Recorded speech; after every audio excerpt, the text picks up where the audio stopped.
conflicting boundaries and all of that. If you go back far enough, you're like, oh, they all died. Oh, you beat them to death with sticks? Oh, fuck!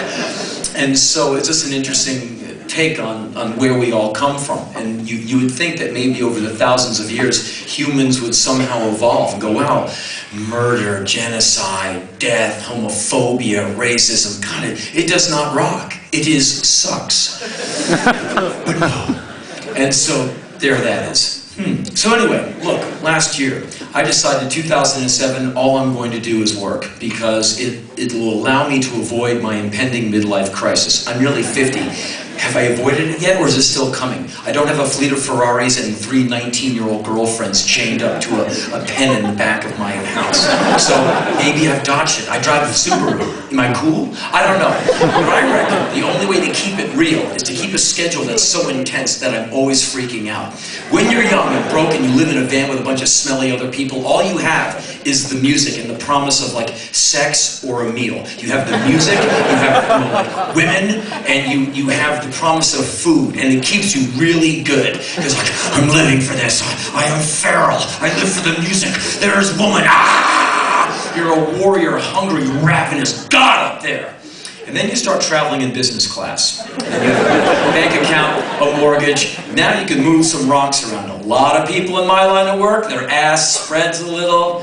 They get a little fat layer, and they start saying things, well, you know, sometimes you just have to pause and reflect. Not me, man! And I saw this coming a long time ago, so I started increasing my work duties. So all the time, how you doing? What do you mean, how am I doing? I'm fucking late!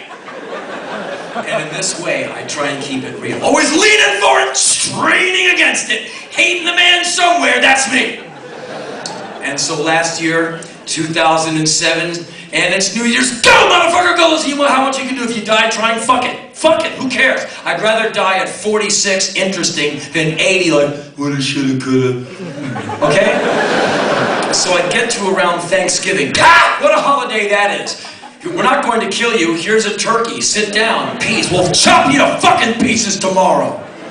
That's Thanksgiving as far as I'm concerned. Cynical? Maybe. Anyway, I get to the end of the year. 50 shows in 58 days is the way I end the touring season. On almost all the 8 days, I'm trying to do something of worth, trying to stay committed to the work. And I get back to my office in Los Angeles where I'm hectored and emasculated all the time by the 2 women who run the place while I'm gone. Actually, they run it while I'm there. They don't let me touch anything, so I still have a company. And they say that everything I do is little. You know, little tours, little records. How's your little book coming along?